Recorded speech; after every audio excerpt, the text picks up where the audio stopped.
Apa dia bilang? Ya, ibadah kunon betul mau kalau saya dengar tuh siaran enam. Dia pakai bahasa Kucu-kucuta. Inggris tadi. Iya, kucu-kucu.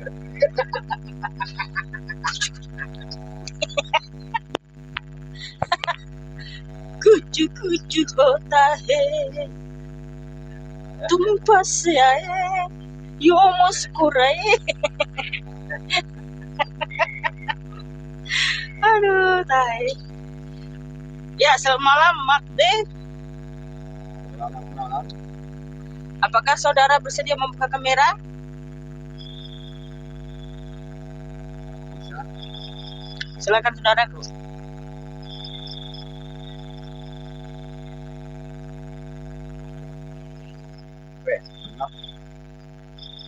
Ya, kelihatan kok orang yang nggak apa-apa, Bang. Silakan, Bang. Pertanyaannya apa? Yang pasti hatinya senang ya. Oh ya.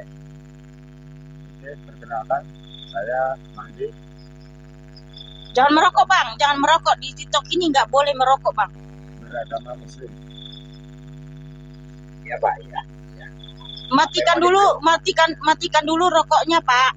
Udah. Makasih. Matur nuwun. Silakan, Bang. Pertanyaannya apa? Saya nggak ingin bertanya, cuma saya sama saja dengan bencana ini loh kok. Wawasannya luas sekali gitu. Iya, Pak.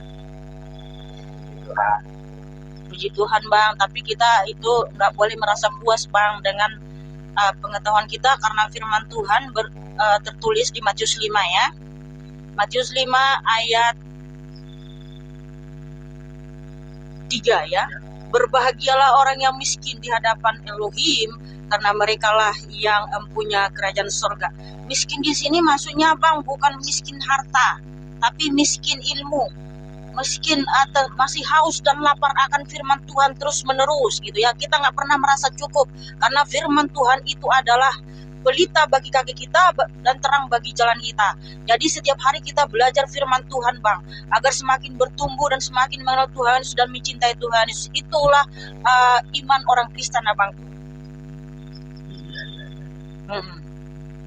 Kalau boleh tahu barangkali jadi mohon maaf, Bang, jangan tanya domisili di sini, Bang. Di sini bukan bertanya tentang privasi saya, Bang, ya.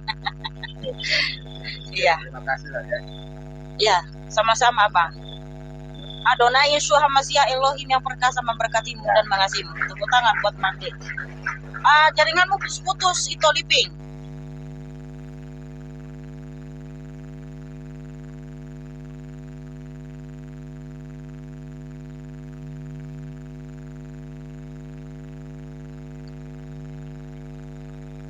Untuk iman saya tak pernah. Asik.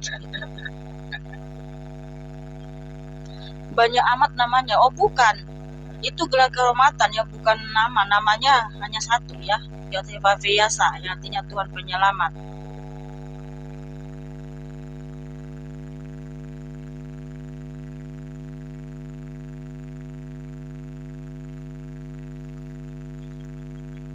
Selamat malam, Bilal.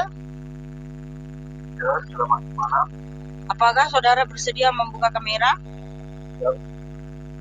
Ya, silakan, Bang. Ya, selamat malam, Mbak. Malam juga, Bang. Saya sedikit mau bertanya. Ya, silakan. Saya cuma bertanya, Paulus itu nabi? Bukan, rasul. Seperti rasul manusia ya? Iya, benar. Kalau Paulus itu dari keturunan mana? Dari suku Benyamin. Dari suku Benyamin. Oh, berarti dari suku Benyamin. Iya, suku Benyamin. Orang tuanya itu namanya siapa? Enggak ditulis nama orang tuanya, karena enggak penting. Oh, betul. Oh, iya. Jadi gini ya, Bang, saya kasih tahu sama kamu. Di perjanjian lama, kenapa silsilah tentang nabi-nabi dan raja-raja itu ditulis? Karena untuk ya menubuatkan kedatangan Sang Mesias, bahwa Sang Mesias itu datang ke suku Yehuda. Makanya ditulis namanya berurutan ya. Di Matius 1 silsilah tentang Tuhan Yesus Kristus. Kenapa? Karena nubuatan mulai di perjanjian lama yang menuliskan silsilah-silsilah ini, nama ibunya ini, nama ayahnya ini turun-temurun, karena untuk menubuatkan kedatangan Sang Mesias, Bang. Itulah kenapa kalau di perjanjian lama lengkap tentang silsilah, ya, supaya kita tahu nih tujuannya apa, supaya ya kita mengerti dan mengetahui bahwa nubuatan mesianik itu dari suku Yehuda.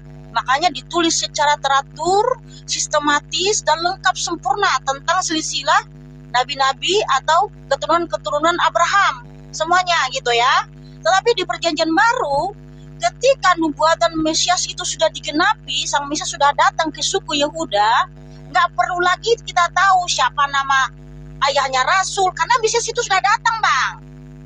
Begitu, Mak. Itulah kenapa para rasul itu nama orang tuanya nggak perlu lagi ditulis, karena Sang Mesias sudah datang, abangku. Karena Alkitab itu garis benang merahnya adalah Tuhan Yesus Kristus, satu-satunya Tuhan Allah pencipta langit dan bumi dan Sang Juru Selamat dunia. Dia telah memberikan pengampunan dan keselamatan kekal di atas kayu salib, ya. Itu yang penting, Bang, ya. Nah, sudah tahu saudara-saudaraku perbedaan kenapa di perjanjian lama ya silsilah itu masih lengkap ditulis secara sempurna, ya, nama si ini, si anu lengkap semuanya, untuk supaya kita tahu Mesias datang dari suku mana. Nah, kan Mesias itu sudah datang, sudah menggenapi, jadi nggak perlu lagi ketika Tuhan Yesus mengutus para rasul, makanya nama orang tua Rasul Paulus nggak ditulis. Untuk apa lagi, kan Mesias sudah datang, sudah menggenapi nubuatan. Paham? Ya, oke. Kalau apakah Paulus pernah ketemu sama Yesus? Iya, setiap hari ketemu. Kisah para Rasul 9. Di Kisah para Rasul 9 kan Paulus, Pak, ya, bertemu dengan Tuhan Yesus. Tuhan Yesus menampakkan diri kepada Paulus dalam cahaya terang, ya. Oke. Dan satu hal yang pasti, ya, Bang, supaya teman-teman mengerti.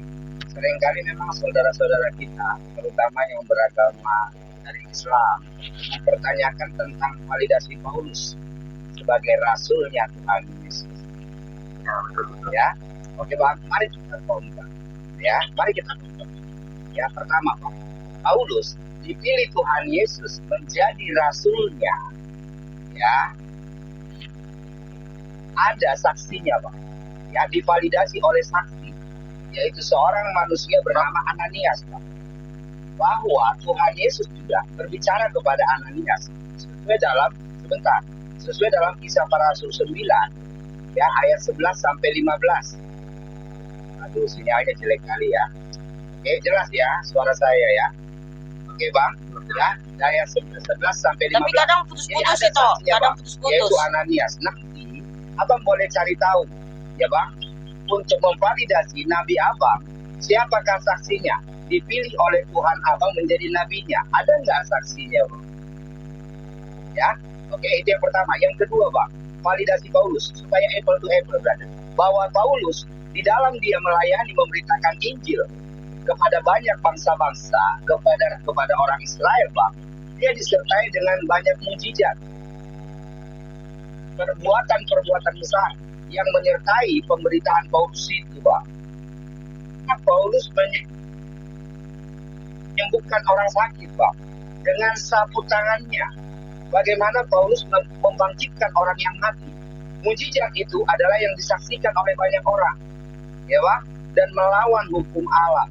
Nah, nanti Abang boleh cari tahu, ya. Kalau boleh saya tahu, Bang, nanti Abang boleh cari tahu apakah mujizat yang dilakukan oleh Nabi Abang sebagai validasi, karena teman-teman mengerti, ya, bagaimana hebatnya Paulus itu yang Tuhan Yesus menjadi rasul. Pertama ada saksinya, yang kedua disertai dengan mujizat di dalam pelayanannya. Oke? Nah, kalau nanti Abang cari tahu tentang Nabi Abang, ya, Nabi Abang kan Muslim ya, Bang Bilal ya, Muslim ya, Bang Bilal, betul? Nah, nanti coba Abang cari tahu, Bang, ya, siapakah saksinya, Bang? Iya, siapakah saksinya? Nabi Muhammad dipilih Tuhan Abang menjadi nabinya. Yang kedua, validasi, ya, di dalam pelayanannya Nabi Muhammad sebagai nabi, Ya, apakah mujizat yang dilakukan oleh Nabi Muhammad yang disaksikan oleh banyak orang? Itu dia, Bang. Ya. Oke, jadi supaya teman-teman saya sebelum mengkoreksi rasul umat agama lain, mari mencek, ya, mari menguji, ya, agama sendiri dulu, nabi sendiri dulu, gitu dia, Bang. Supaya pada saat orang seperti kami yang bertanya kepada Anda nanti Anda bisa menjawab. Bang Bilal bisa tahu nggak? Ya, kalau bisa nggak jawab kira-kira, Bang? Ada nggak saksinya, Bang? Kalau tadi Kira-kira? tahu sih Bang, dulu paham. Cuma Nggak tahu ya, nggak ada ya? Nggak ada. bilang, saya selalu mengikuti lagunya. Ya, iya. Ada orang betul. Ya, nggak apa-apa. Oke, Bang. jadi Nanti saya hanya ya, Nah, karena Ya. abang sangat Oke, santun, mungkin- jadi saya menjadi hormat, Pak. Ya. ya. Jadi gini ya Bang bilang, ketika Rasul Paulus dipilih menjadi rasul itu ada saksinya, yaitu Ananias. Rasul-rasul yang lain, Rasul Petrus pun mengkonfirmasi juga ya bahwa hikmat yang diperoleh Rasul Paulus itu dari Tuhan Yesus, yaitu yang tertulis di 2 Petrus 3 ayat 15. Anggaplah kesabaran Tuhan kita sebagai kesempatan bagimu untuk beroleh selamat, seperti juga Paulus, saudara kita yang kekasih, telah menulis kepadamu menurut hikmat yang dikaruniakan kepadanya. Kemudian juga memang Tuhan Yesus Kristus menampakkan diri, menyatakan diri kepada Rasul Paulus dalam rupa cahaya yang tertulis di Kisah Para Rasul 9. Nah, setelah itu Paulus dipenuhi Roh Kudus, makanya semua tulisan Paulus itu bukan dari pikirannya sendiri atau buatan sendiri ya, tapi ilham dari Roh Kudus ya. Nah, makanya ada firman Tuhan di 2 Timotius 3 ayat 16. Segala tulisan yang diilhamkan Elohim memang bermanfaat untuk mengajar, untuk menyatakan kesalahan, untuk memperbaiki kelakuan, dan untuk mendidik orang dalam kebenaran. Jadi Rasul Paulus itu dia dipenuhi Roh Kudus siang dan malam.